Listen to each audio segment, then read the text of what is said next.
Assalamualaikum warahmatullahi wabarakatuh. Selamat pagi Ananda sore dan sore semua. Semoga pelajaran hari ini akan berjalan dengan baik dan berjalan dengan lancar. Pak Guru selalu doakan anak-anakku semua yang ada di rumah senantiasa sehat walafiat.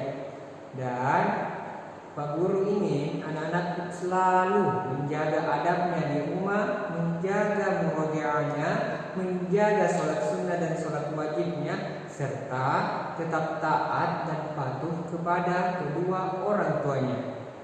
Sekarang, hari ini kita akan kembali belajar untuk mapel PAUD. Dan sebelum belajar, seperti biasa, Pak Guru ingin anak-anakku semua yang ada di rumah berdoa terlebih dahulu sebelum belajar. Berdoa dimulai. Allahumma inni as'aluka ilman nafi'an wa rizqan thayyiban wa amalan mutaqabbalan. Rabbi zidni ilman warzuqni fahman. Semoga dengan kita berdoa kepada Allah, apa yang akan kita lakukan hari ini akan dimudahkan dan akan bernilai ibadah di sisi Allah Subhanahu wa taala. Amin. Ya, anak-anakku, silahkan dibuka bukunya halaman 92. Kita akan belajar pelajaran ke-8,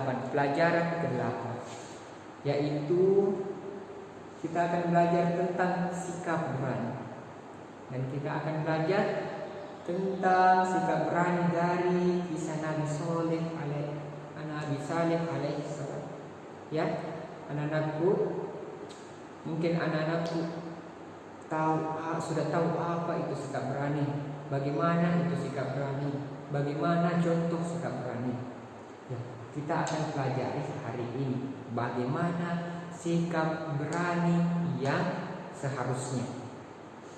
Baik, anak-anakku bisa lihat di bukunya halaman 93. Anak muslim harus memiliki sikap berani. Misalnya, berani berangkat ke sekolah sendiri dan berani bertanya pada guru jika ada pelajaran yang belum dipahami. Jadi, misalnya kalau sudah memang anak-anak rumahnya jauh dari sekolah, maka anak-anak boleh diantar orang tuanya. Tapi tidak boleh ditemani sampai pulang, cukup diantar ke sekolah, bukan ditemani sampai pulang. Ya, itu salah satu sikap berani. Jika ada pelajaran yang belum dipahami, anak berani mengangkat tangannya untuk bertanya, Pak Guru, Ibu Guru, apa maksudnya ini? Saya belum mengerti. Ya, itu namanya berani. Dan adabnya juga ada, dia mengangkat tangan sebelum bertanya, bukan langsung bertanya, Pak Guru, apa ini? Itu tidak memiliki adab dalam belajar ya anak-anakku. Anak muslim yang bersikap berani akan pandai anak-anakku dan berprestasi. Jadi ketika anak-anak berani bertanya, maka anak-anakku insya Allah akan pandai dan akan berprestasi. Sikap berani tersebut bisa dipelajari dari kisah para nabi, salah satunya kisah Nabi Saleh alaihissalam. Sekarang anak-anakku, coba kita dengarkan kisah Nabi Saleh alaihissalam. Ya, anak-anakku bisa menyimak dan mendengarkan Pak Guru. Dari kisah para nabi dan rasul Allah, kita bisa mendapatkan banyak pelajaran. Di antara pelajaran-pelajaran tersebut adalah akhlak terpuji dari para nabi dan rasul Allah. Ayo kita dengarkan dan pelajari kisah Nabi Saleh. Nabi Saleh alaihissalam adalah utusan Allah. Nabi Saleh diutus Allah kepada kaum Samud. Peninggalan kaum Samud masih bisa dilihat sampai saat ini. Peninggalan kaum Samud disebut dengan Madain Saleh. Ketika Pak Guru tanya, Nabi Saleh diutus kepada kaum apa? Maka jawabannya anak-anakku apa? Betul sekali, kaum Samud Pak Guru.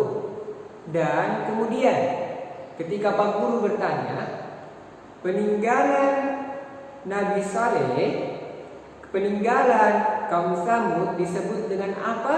Maka anak-anakku menjawab lagi, Madain Saleh. Ya, betul sekali.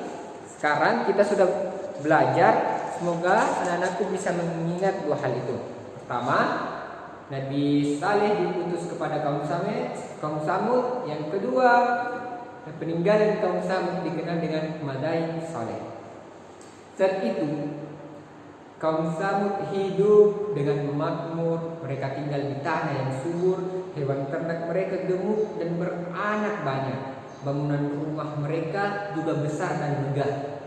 Jadi saat itu kaum Samud lupa akan dari mana kehidupan makmur yang mereka peroleh.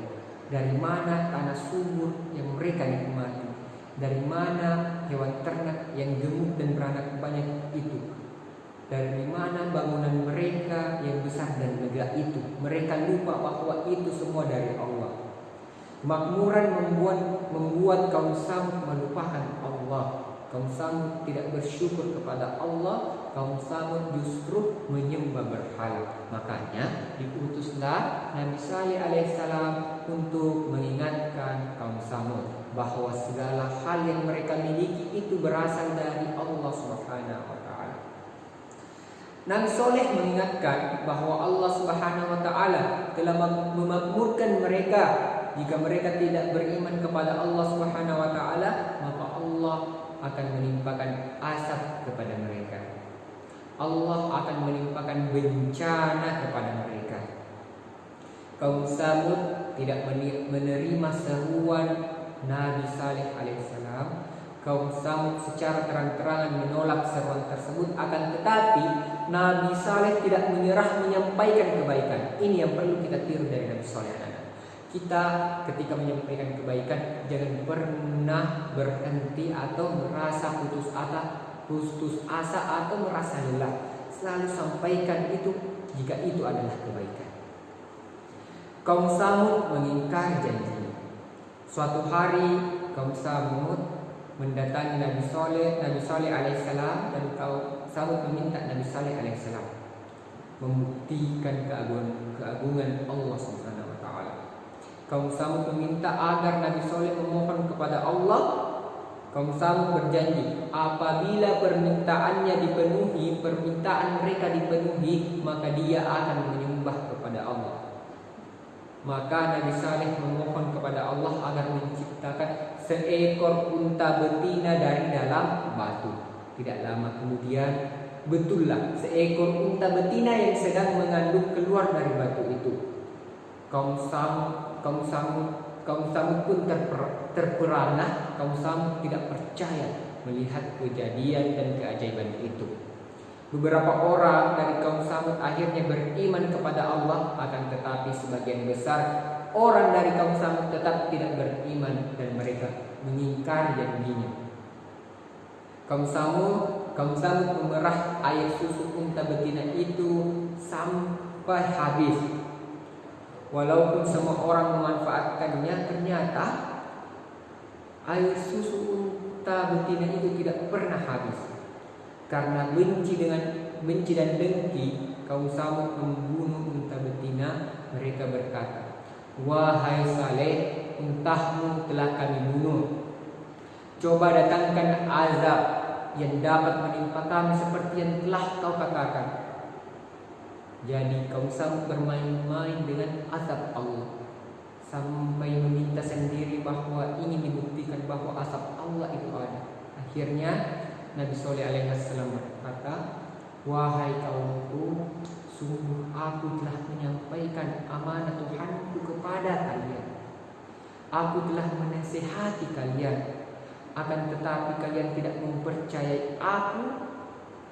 Ingatlah, azab Allah akan menimpa kalian." Atas perintah dan izin Allah, Nabi Saleh alaihissalam beserta pengikutnya meninggalkan kaum Samud.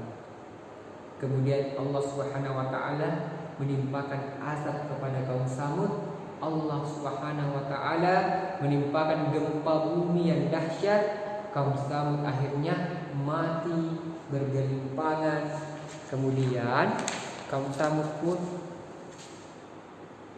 terkubur oleh bangunan-bangunan yang mereka bangun dan harta-harta mereka. Maka anak-anakku, pelajaran dari kisah ini, kita sepatutnya senantiasa bersyukur apa yang kita dapatkan, apa yang kita miliki sekarang, harta yang kita miliki, kesehatan yang kita miliki, itu semua datangnya dari Allah Subhanahu wa taala. Maka anak-anakku, jangan sekali-kali untuk bersifat kufur. Selalulah bersyukur. Ucapkanlah alhamdulillah atas semua yang Allah berikan kepada kita. Hikmah kisah Nabi Soleh alaihissalam, pertama, berani berbuat baik dalam segala hal. Berani berbuat baik dalam segala hal. Yang kedua, tidak berputus asa untuk mengajak kepada kebaikan. Misalnya anak-anakku ingin ke masjid, melihat temannya masih bermain. Anak-anakku tetap mengajak, ayo ke masjid, tapi temannya masih tidak mau. Besok ditemukan lagi, tetap ajak anak-anakku, ayo kita ke masjid. Besoknya masih seperti itu, ayo tetap diajak, ayo kita ke masjid teman, ayo kita ke masjid sahabat. Tetap ajak seterusnya sampai anak itu ikut kita ke masjid. Ya, anak-anakku, berani mengajak teman untuk berbuat baik. Keempat, terus-menerus berusaha dan berdoa kepada Allah agar diberikan kebaikan, tidak merusak ciptaan Allah. Sekarang anak-anakku, sikap berani bertanya. Anak muslim harus meneladani sikap Nabi Saleh alaihissalam. Salah satu sikap yang harus diteladani adalah sikap beraninya. Nabi Soleh berani melakukan kebaikan. Nabi Soleh tidak pernah putus asa berdakwah kepada kaumnya meskipun banyak yang menolak dakwanya. Meskipun kebaikan yang disampaikan Nabi Soleh adalah kebaikan, tetapi Nabi Soleh tetap berdakwah dan menolak untuk berputus asa. Sikap berani seperti apakah yang harus dimiliki oleh setiap pelajar muslim? Sikap berani apakah yang harus anak-anakku miliki dan Pak Guru miliki? Sikap berani yang harus dimiliki oleh setiap pelajar muslim adalah berani bertanya. Berani bertanya. Ya, ketika kita tidak paham, berani bertanya. Pak Guru, saya ingin bertanya. Ibu Guru, saya ingin bertanya. Saya belum paham yang ini, bagian yang ini. Tolong Ibu Guru dan Pak Guru jelaskan lagi supaya kami paham. Selalu bertanya. Sikap berani bertanya merupakan cara agar mengetahui sesuatu yang belum diketahui. Jadi ketika anakku bertanya, yang tidak diketahui nanti akan diketahui. Ya, jika ada pelajaran yang belum dimengerti, ketika guru sudah menjelaskan, pelajar muslim hendaknya mencatatnya. Ketika guru sudah selesai menjelaskan, dia memberi kesempatan untuk bertanya, barulah siswa mengangkat tangan, selalu menyampaikan pertanyaan tentang pelajaran yang belum dimengerti. Sekarang anak-anakku, dari sikap berani kita yang selalu bertanya, insya Allah kita akan dimudahkan dalam memahami pelajaran. Kita akan menjadi lebih pintar dan kita akan menjadi lebih berprestasi. Sekarang anak-anakku, silahkan dibuka bukunya, halaman 102. Silahkan dikerjakan halaman 102 sampai halaman 103. Semoga anak-anakku dimudahkan dalam menyelesaikannya. Semangat mengerjakan. Terakhir dari Pak Guru, Pak Guru ucapkan banyak terima kasih atas perhatiannya hari ini. Semoga aktivitas anak-anakku di rumah dimudahkan dan selalu bermanfaat bagi orang tua dan orang sekitar lingkungan anak-anakku. Selalu jaga murojaah dan sholatnya. Adabnya pun tetap dijaga, selalu dilakukan di rumah, diterapkan. Assalamualaikum warahmatullahi wabarakatuh.